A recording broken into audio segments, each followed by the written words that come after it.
Hello बच्चों, स्वागत है आप सभी का हमारे इस नए वीडियो में। आज हम लोग संकुलन क्षमता में अगला टॉपिक पढ़ने वाले हैं जिसका नाम है अंतः केंद्रित एकक कोशिका की संकुलन क्षमता।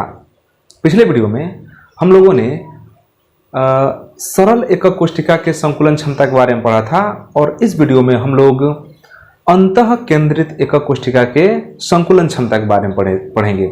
जैसा कि आप जानते हैं कि संकुलन क्षमता का मतलब होता है कि किसी एकक कोशिका में जो अवयवी कण है वो कितना परसेंटेज स्थान घेर रहे हैं। तो किसी एकक कोशिका में अवयवी कण द्वारा जो घेरा गया भाग होता है, घेरा गया स्थान होता है, उसी को हम बोलते हैं संकुलन क्षमता। तो आइए शुरू करते हैं। ये टॉपिक आपके नीट एग्जाम के लिए काफ़ी महत्वपूर्ण है। ये टॉपिक आपके नीट एग्जाम के लिए काफ़ी महत्वपूर्ण है, तो इसको आप बिल्कुल ध्यान से देखिएगा। यहाँ पर हम एक अंतः केंद्रित एकक कोशिका पहले बनाते हैं कि अंतः केंद्रित एकक कोशिका होता कैसे है। तो बिल्कुल ध्यान से देखिएगा। अंतः केंद्रित एकक कोशिका,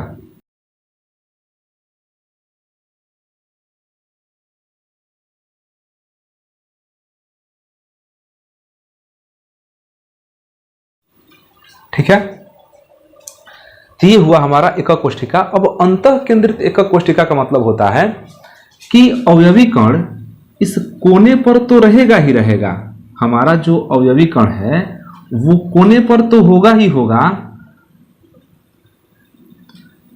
देखिए, हमारे पास 8 अवयवी कण हो गए और अंतः केंद्रित एकक कोशिका में अवयवी कण कोने पर तो होता ही है, साथ ही साथ एक अवयवी कण इसके केंद्र में भी होता है। ध्यान दीजिएगा, एक अवयवी कण कहाँ होता है? इसके केंद्र में होता है। एक अवयवी कण इसके केंद्र में होता है। ध्यान दीजिएगा, इस कोने से इस कोने तक, अंदर की बात है, ये अंदर के विकर्ण पर है। इस कोने से इस कोने के बीच में आपका ये सेंटर में है एकक कोशिका, अवयवी कण। तो अंतः एकक कोशिका का मतलब होता है कि वह एकक कोशिका जिसमें अवयवी कण कोनों के अतिरिक्त उसके एक केंद्र में भी उपस्थित हो, तो उसको बोलते हैं अंतः केंद्रित एकक कोशिका। अब इन अवयवी कण द्वारा, यहाँ जो अवयवी कण बनाए गए हैं, इन अवयवी कण द्वारा कितना स्थान इस एकक कोशिका में घेरा गया है, हमको उसी चीज के बारे में जान लेना है। ठीक है, तो सबसे पहले हम यह मान लेते हैं कि जो यहाँ पर अवयवी कण है उनकी त्रिज्या r है। मान लेते हैं कि जो अवयवी कण है, जो हमारा गोला है, उसकी त्रिज्या कितना है? r है। तो यहां मानेंगे कि माना एकक कोशिका में उपस्थित अवयवी कणों की त्रिज्या r। ध्यान दीजिएगा, ये जो अवयवी कण है इसकी त्रिज्या हम r मान ले रहे हैं, और जो आपका ये घन है, जो एकक कोशिका है घन की आकृति का, उसकी एक भुजा को हम a मान लेते हैं। तो माना एकक कोशिका में उपस्थित अवयवी कणों की त्रिज्या r तथा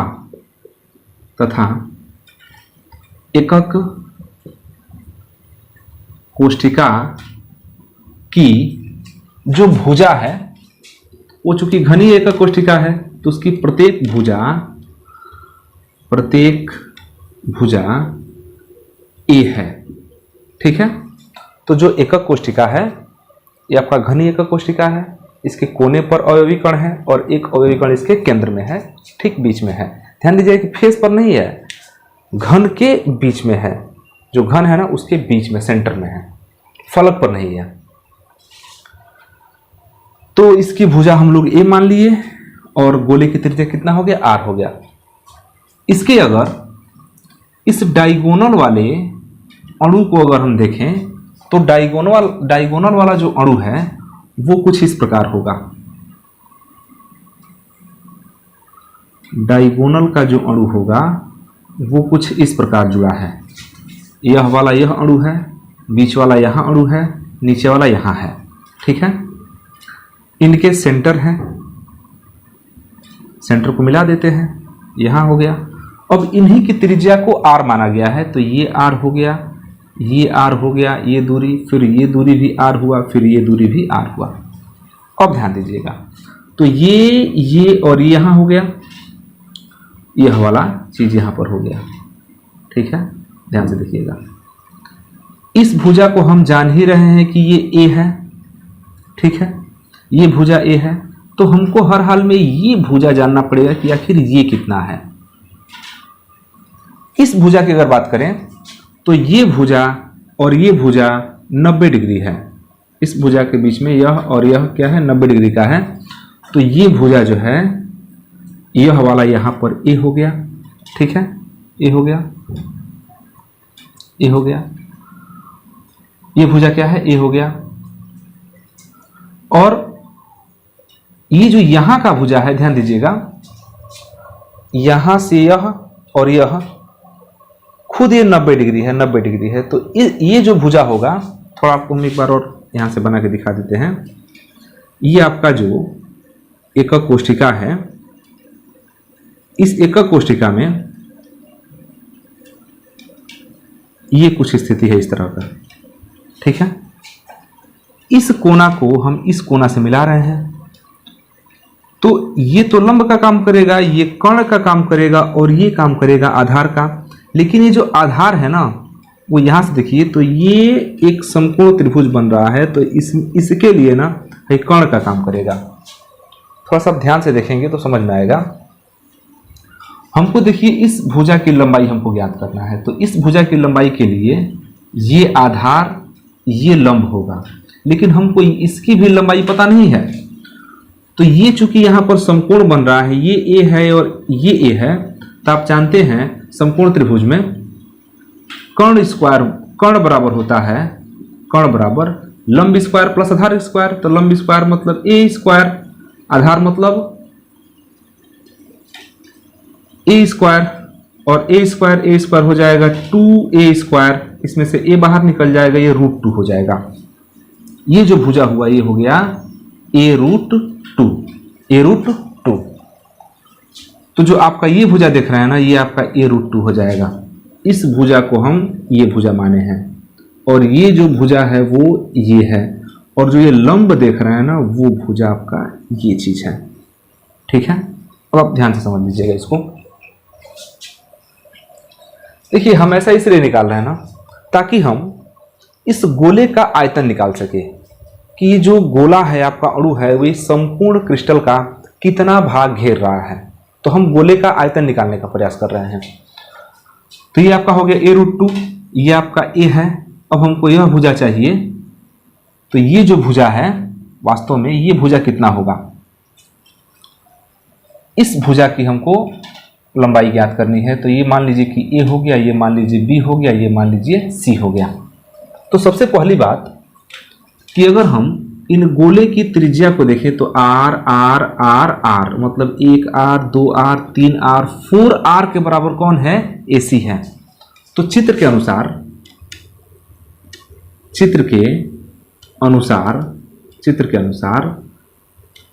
r plus r plus r plus r, r plus r plus r plus r equal to हो गया AC।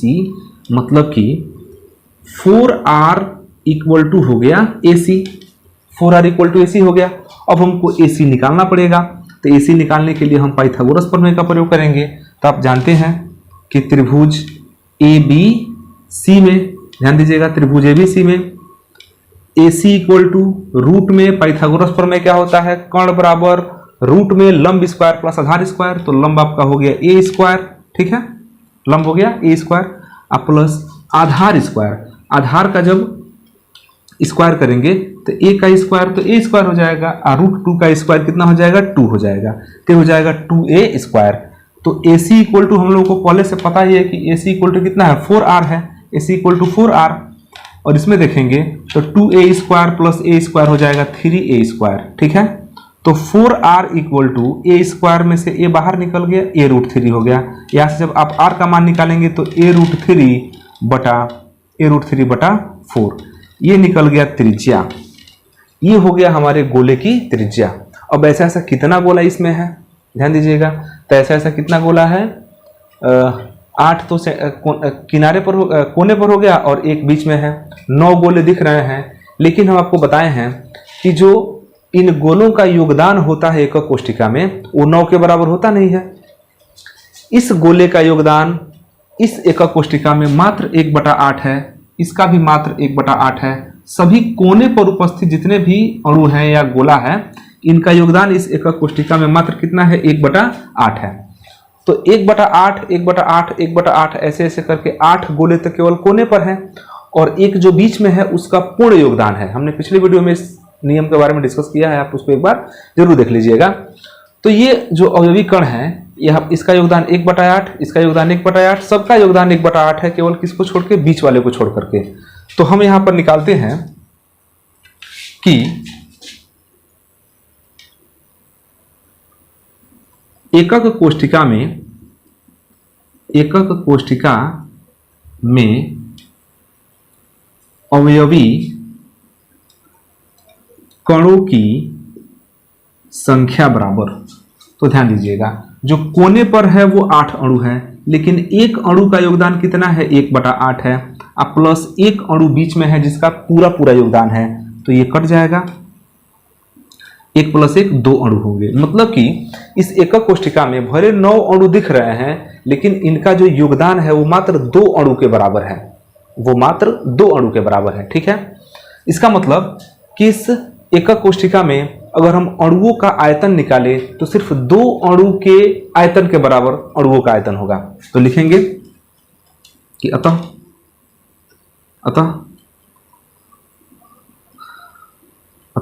एकक कोष्ठिका में, अतः इसमें उपस्थित अवयवी कणों का आयतन, ध्यान दीजिएगा एक अवयवी कण का आयतन होता है 4/3 πr³ और ऐसे ऐसे मात्र 2 ही अवयवी कण हैं, क्योंकि भले आपको दिख रहे हैं कि 9 हैं, लेकिन 9 है नहीं, 9 मिलकर के सिर्फ 2 अणु के बराबर अपना योगदान दे रहे हैं इस एकक कोष्ठिका के निर्माण में। ठीक है, तो निकाला जाए, 2 चौके 8/3, ठीक है, 2 चौके 8/3 हो गया और ये हो गया पाई, और r का मान देखिए कितना है, r का मान है a√3/4, r का मान है a√3/4 और उसका है क्यूब। इस 2 को हम यहां ले लिए हैं, ये आप नहीं भी ले सकते हैं, कोई दिक्कत नहीं है उससे, चाहे ले लीजिए, क्या समस्या है। 2 चौके 8, यहाँ 3 हो गया, पाई यहाँ पर हो गया और a√3/4 इसका होल क्यूब हो गया। ये आपका निकल गया एकक कोष्ठिका में जो अवयवी कण है उसका आयतन। अब हम निकालते हैं कि एकक कोष्ठिका का पूरा आयतन क्या है, तो लिखेंगे एकक कोष्ठिका का आयतन, एकक कोष्ठिका का आयतन, एकक कोष्ठिका का आयतन होता है a³, सिंपल है, एकक कोष्ठिका का आयतन होता है a³। अगर इसको थोड़ा सा हल कर लें हम लोग, इसको थोड़ा सा हल कर लें तो 8/3, ठीक है, पाई हो जाएगा, a³ है तो a³ हो जाएगा, ठीक है, 4 का क्यूब हो जाता है 64, 4 चौके 16, 16 चौके 64। और ध्यान देना √3 का अगर क्यूब निकालें तो √3 का 3 बार गुणा, √3 गुणे √3 गुणे √3, तो 2 √3 मिलके 1 3 हो जाएगा और ये हो गया 1 √3। तो 3 बार √3 का गुणा करेंगे तो 2 बार √3 मिलके 1 3 हो गया और ये √3 हो जाएगा, मतलब ये हो जाएगा 3√3। हम इसको हल किए हैं, यहाँ पर एकक कोष्ठिका का आयतन निकल चुका है। अब चाहे तो इसको काट सकते हैं, 3 से 3 कट गया, 8 से 64 कट गया 8 बार में, तो वास्तव में कितना आया, तो ऊपर देखिए पाई आया है, √3 आया है, ठीक है, a³ आया है और नीचे आया है 8, ठीक है, ये हो गया। अब हमको करना क्या है कि संकुलन क्षमता निकालना है। तो संकुलन क्षमता का मतलब होता है कि हम जितना भी अवयवी कण है उसका जो कुल आयतन है वो ऊपर रहेगा, बटा के ऊपर, और एकक कोशिका का आयतन कहाँ रहेगा, नीचे रहेगा, और उसके बाद से भाग कर देना है। मतलब कि हमारे पास संपूर्ण आयतन कितना है, संपूर्ण आयतन एकक कोशिका का है a क्यूब, और उसमें इन अणुओं का आयतन कितना है, तो इन अणुओं का आयतन यह है, मतलब अवयवी कण का आयतन यह वाला है, और संपूर्ण यह है। तो जैसे कि आप 100 नंबर का पूरा टोटल मार्क्स होता है और उसमें 50 नंबर पाते हैं तो लिखा जाता है 50/100। तो ये टोटल आयतन है, और उसमें केवल इतना भाग अणुओं के द्वारा घेरा गया है। तो टोटल बटा के नीचे रहता है, और जितना भाग घेरा जा रहा है, मतलब उस संपूर्ण आयतन का कितना भाग इन अणुओं द्वारा, मतलब अवयवी कणों द्वारा घेरा जा रहा है, वो कहाँ रहता है, बटा के ऊपर कर दीजिए संकुलन क्षमता। तो इसको हम मिटा दे रहे हैं।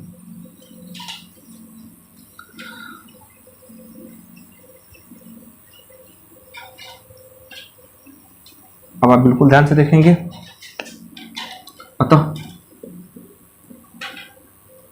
संकुलन क्षमता बराबर, संकुलन क्षमता बराबर, देखिए कितना टोटल आयतन है, तो टोटल आयतन है a क्यूब, ठीक है।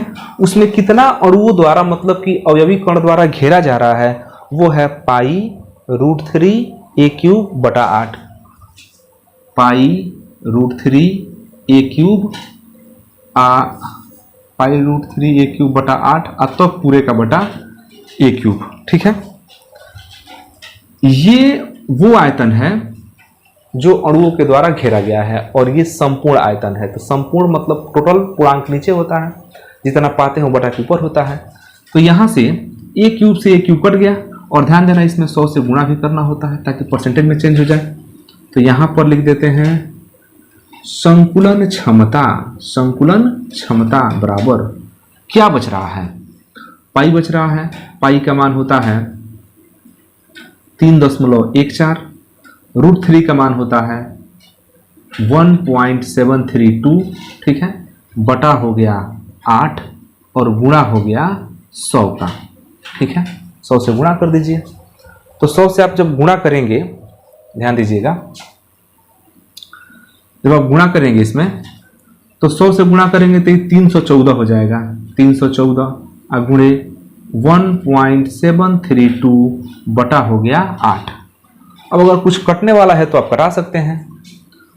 2 चौके 8, 2 एकने 2, 2, 1 बचेगा, 1 उतरेगा, 11 होगा, 2 पचे 10, 2 सते 14।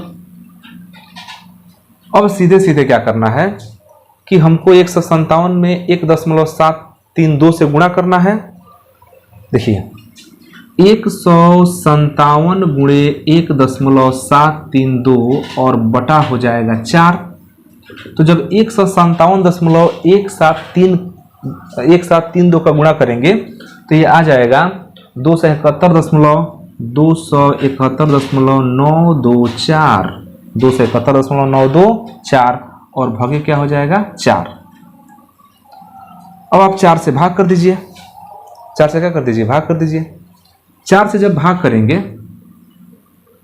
जब 4 से भाग करेंगे तो 4 छके 24, 3 बचेगा, 1 उतरेगा तो 31 हो जाएगा, 4 सत्ते 28, 3 बचेगा, दशमलव लग जाएगा, और 9 उतरेगा तो 39 हो जाएगा, और 4 नवा 36, 3 बचेगा, 4 अठे 32, और 4 एकने 4, तो 67.98, 67.98, ध्यान दीजिएगा 67.98% इसकी संकुलन क्षमता है।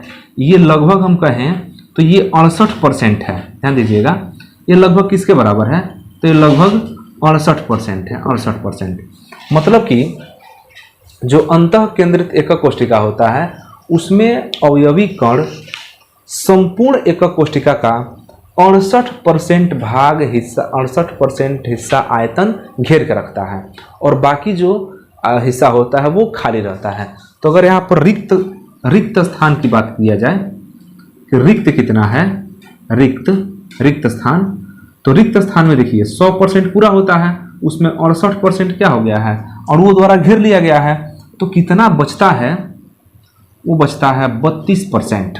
कितना बचेगा, 32%। तो अंतः केंद्रित एकक कोशिका में 32% स्थान जो होता है रिक्त होता है, और 68% स्थान अवयवी कण द्वारा घेरा गया होता है। एक बार आपको पुनः बता दें कि अंतः केंद्रित एकक कोशिका किसे कहते हैं, तो वह एकक कोशिका जिसमें अवयवी कण कोनों के अतिरिक्त उसके केंद्र में होता है, कोनों के अतिरिक्त उसके केंद्र में भी होता है, तो उसको हम बोलते हैं एकक कोशिका, अंतः केंद्रित एकक कोशिका।